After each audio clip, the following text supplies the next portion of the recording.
Leshy. Thank you, Your Honor. We are present in State of Ohio versus Tony Jackson Davis, case number 24CR001121. We are here today for purposes of sentencing, and the defendant is in court represented by counsel Chad Mulkey. We were last here on December 20th of 2024, where the defendant withdrew his previously entered plea of not guilty and pled guilty to count 1, felonious assault, a felony of the second degree in violation of revised code section 2903.11A1. The court deferred sentencing and ordered a pre-sentence report and victim impact statement. Those reports have been completed and the state is prepared to proceed with sentencing. All right, thank you. Mr. Mulkey. On behalf of Tony Jackson Davis, Your Honor, we are prepared to go forward with sentencing. Go ahead.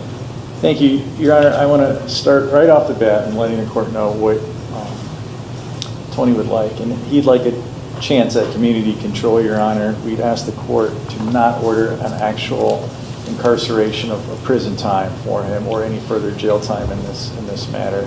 So I just wanted to start right off with that. The court has received several letters of support, Your Honor. I just want to highlight a few things because I've gotten to know him a little bit during the course of my representation of him, but I think in order to really see how he fits into society, we can only take from those who know him in his daily life while he is carrying on his regular affairs in the course of his regular daily life, Your Honor. To that end, we have letters from several of his coworkers and managers, Your Honor. We have one from Thomas Bottleston, General Manager of Minter and Willoughby Buffalo Wild Wings. He brings positive energy to the work environment. He trains new employees. He's a work ethic. He shows a great work ethic. He is a role model. He's worked hard to turn his life around. Now that's from people that see him day to day, not just when he's in court or when he's in trouble with the law, Your Honor, but Monday through Saturday, Sunday through Thursday, the people that see and work with him all the time. Furthermore, Judge, and this just kind of hit me, he is in a people-oriented, results-oriented business, serving customers constantly, customers from all different walks of life, all different types of attitudes, customers in good moods and bad moods who all come in to interact with him, Your Honor. The next letter that I have is from Ryan Holden, the Assistant General Manager from Buffalo Wild Wings. He indicates that Tony stays later when there's call-offs. And in this day and age, Judge, we've got a lot of people, I don't know if it seems to have started since COVID, where people just don't want to go into work and they don't want to do their jobs. Restaurants even close early because of these types of shortages where people just don't want to work. They want to sit on their butts and stay home. Not Tony. He goes in, he covers those shifts, Your Honor. I thought it was interesting here in the letter from Ryan. There have been instances when he has had my back and helped diffuse situations with guests to ensure everyone's safety, Judge. So underlying his criminal behavior in this matter, at heart, Judge, there is another side to him which I'd like to see cultivated, and I think with the court's help and with sentencing guidelines and probation, him working with the probation department, he can cultivate and continue to cultivate positive relationships with the multitude of folks that he deals with on a day-to-day basis. And there's something in there where he's actually looking out for other people. He's ensuring other people's safety. He has 3 children that he supports financially, Your Honor. He does that by focusing in on his work, Your Honor. We also have Ricky Walters, a co-worker of Tony's, who indicates his observations are that Tony's job gives him confidence, structure, discipline, and motivation. It's structure and discipline that we're lacking in this particular situation as a result of the incident on September 7th, Your Honor. However, his daily life and his observations from his coworkers seem to indicate that underneath all of this, he does have structure, he has discipline, he has concern, and he has compassion, Your Honor. And he even, according to Brandy O'Neill, In Brandy's letter, he has positive energy. She has worked at Buffalo Wild Wings for over 10 years. She notes that there have been many times Tony has stayed after when a manager is closing alone, so they don't have to be by themselves or walk to their cars alone late at night. Now, I know his criminal history doesn't seem to indicate that he's the type of person that we want to have reintegrated back into society, absent some order of having him be returned to prison. He was under this court's purview in the past and had to go to prison, Your Honor. But his day-to-day life is the letters that he has as evidence that I think it shows he can be integrated back into society, and that a community control sanction will adequately punish him as an offender in this particular instance, Your Honor, and it will also allow him to maintain himself in the future, Your Honor. And I had a heart-to-heart with him just the other day. I said, you know, Tony, you seem pretty mild-mannered when I meet with you. I know we have this incident here. What are you going to do when somebody calls you a name or gets under your skin or complains about how their food has been prepared? Are you gonna haul off and get physical with them? Are you gonna wait for them in the parking lot? And his response to me was not at all. I will remake their food for them. I will call a manager if need be.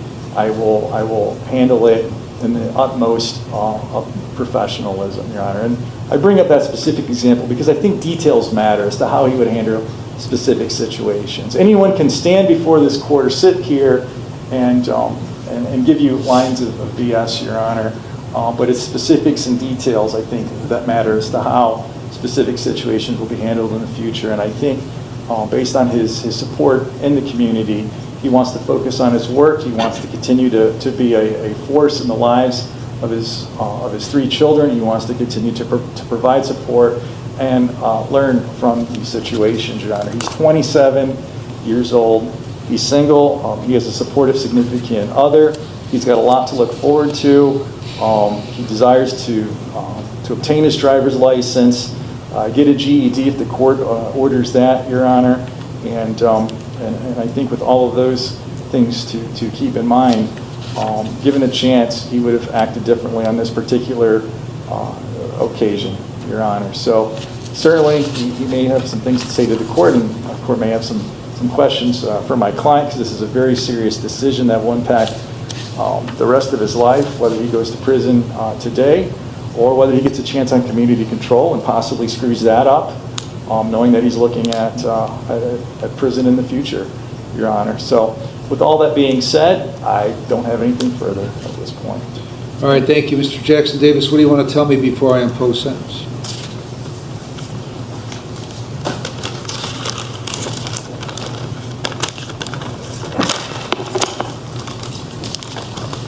I say, Your Honor, please accept my apology for taking up your time today. I understand now as I look back that what I did was a huge mistake, and for that I will take full responsibility for my actions and express my sincere remorse for the choices I've made to lead to this situation. I recognize the harm that my actions have caused, and I deeply regret any pain or injury I have caused to the victim. What was said or done to me does not justify my actions in any way. Since my arrest, I have taken the time to reflect on my life and decisions that led me here again. I have learned valuable lessons about accountability, consequences, and the impact of my choices since the last time I was sentenced in your courtroom. With that structure, I have came a long way to gaining the support I receive from family, friends, and employers who have seen me work my butt off to become the man I am today. I am proud of myself for how far I have came. If given the opportunity, I am committed to making positive changes in my life, learning from my mistakes, and becoming a better person. I intend to use this experience as a turning point in my life, seeking education and rehabilitation programs, and continuing my employment to ensure I never find myself in this position again. Regardless of the outcome today, I will continue to work towards being a better person and making amends for my mistakes, my past mistakes. Thank you, Your Honor, for your time and considering my words during this difficult moment in my life. Thank you, Ms. Leshy. Thank you, Your Honor. There is a presumption for prison in this case, and prison is certainly consistent with the defendant's actions here.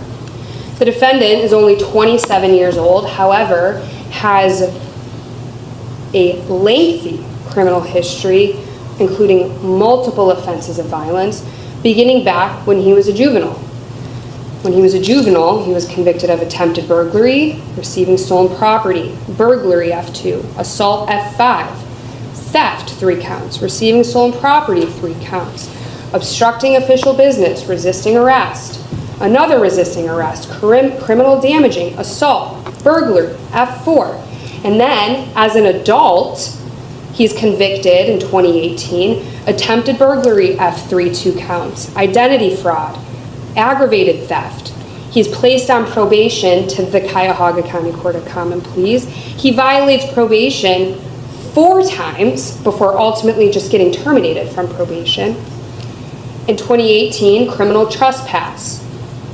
He then commits a possession of cocaine, which he's convicted of in this court, where he has multiple probation violations before being sent to prison, including NeoCap. In 2020, attempted domestic violence.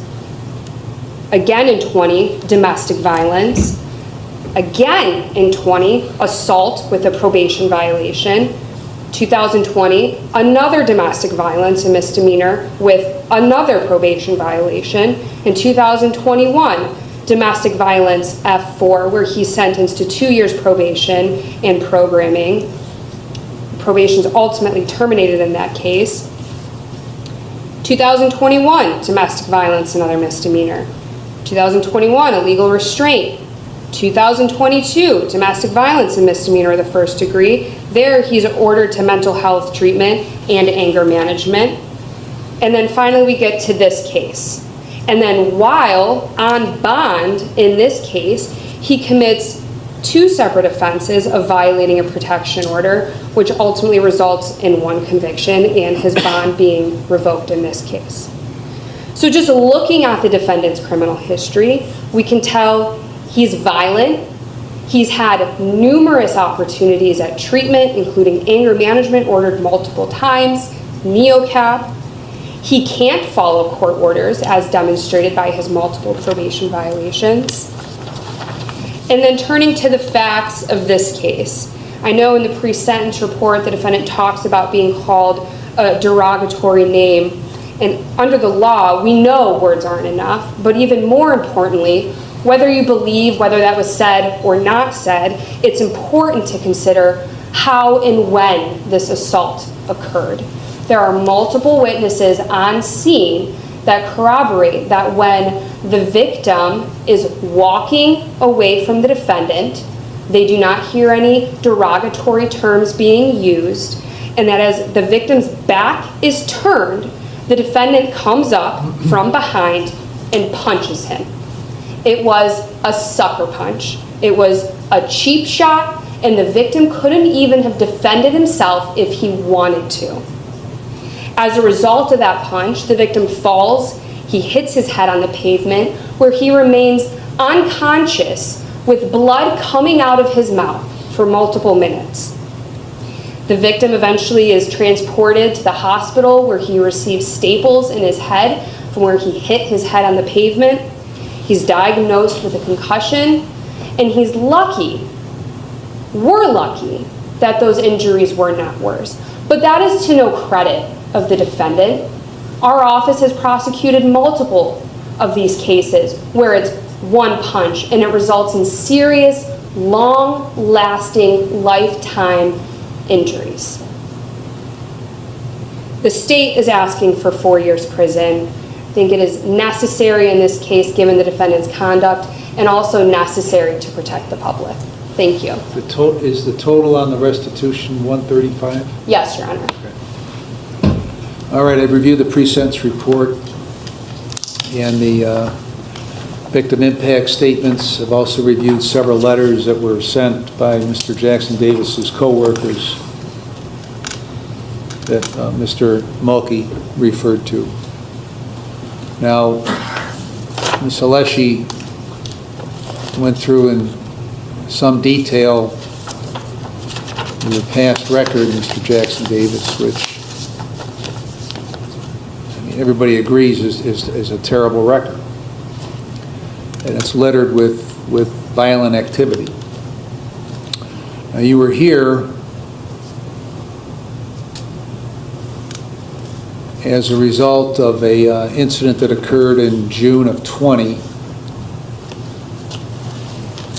And in October of 21, I sentenced you. This was a possession of cocaine charge. I put you on probation for 5 years, put you through the jail treatment program and then the NeoCap program in the hopes that past behavior would change. There were violations, I think 2 violations resulting from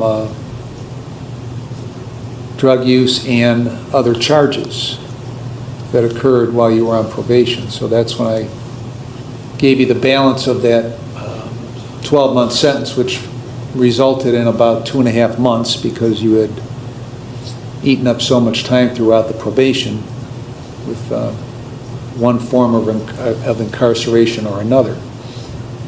So you get out in, I think, March of 23, March 31 of 23.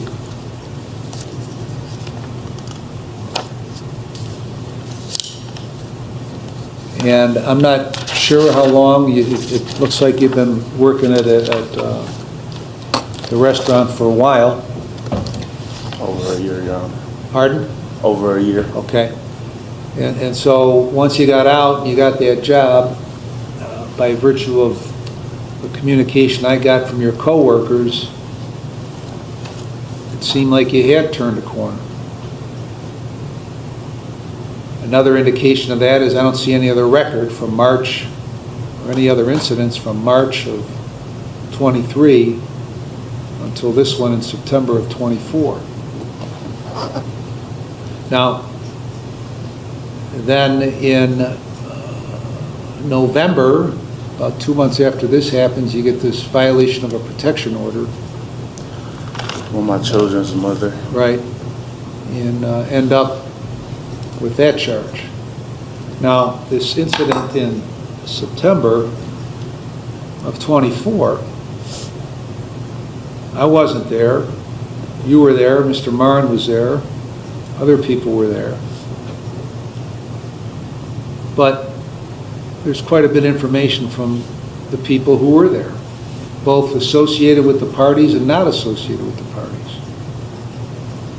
So the problem here is that I don't know how it started. There's different versions about how it started, okay? That's pretty well inconsequential to where we're at right now. Because whatever happened in that parking lot, however it started, right, you and Mr. Marn end up face to face, arguing, name calling. I can imagine the worst of the worst, okay? At some point there's a little pushing and shoving that goes on. And if that's where it should have ended. Because then, when it ends, he goes in the restaurant, you get in your car and go home because you're done working, and we're not here. So the problem here is that when he turned and walked away is when you punched him. I know that's what it says, Your Honor, but we both tried to walk away. I'm not I'm not going to go by your account, I'm not going to go by his account, I'm going to go by other people's account that had nothing to do with it, okay? But that punch lands and causes severe injury. Could have been a lot worse. I mean, I'm sure you're aware there's times when somebody gets punched, falls down, and dies. I never wake up. It was really traumatizing for both parties because everything But that's what happened. Yeah, everything I worked for was taken away with that one action, and I'm not just heartless enough to just walk away and just say, I try to come back around to check on him, and that's when my incident occurred with the officers of the law. It was to check on him because no matter what his skin tone was or what he had done to me or what I'd done to him, his life could have been taken, and I would have had to sit with that regret and that remorse. And the heart that I have, I just wanted to make sure he was okay and that he can go back home to his family. And that seemed to be in doubt for some period of time, okay? Because he was out for upwards of 7 minutes. Yeah. Bleeding from the mouth, bleeding from the back of the head, and completely just out. And I was already ushered away, and I was in custody. And when the officer came to get my side of the story, the first thing I asked is he okay? Because I was honestly concerned. Is he okay, officer? And he told me, yeah, he okay. He just some injuries. And then he took my side of the story.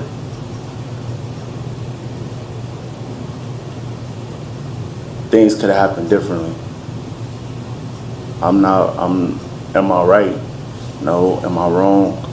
I don't know. You know what I'm saying? Obviously not.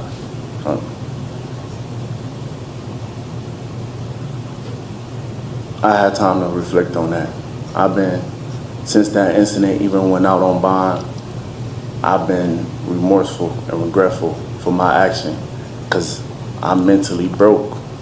You know what I'm saying? I'm human too. I have emotions too. And like I said, it does not justify my actions in any way. You know, I recognize the harm that it caused. I recognize the life it could have took from him, from his family and my family, you know. But every time I come across these encounters, I'm trying to better myself and learn from them and really take them as a turning point. Last time I was sentenced in front of you, I got experience in neo camp and I took something from that. I violated, I went to prison and I got an insight on what life would be like if I didn't change my life around. I don't want to be sitting around just wasted potential.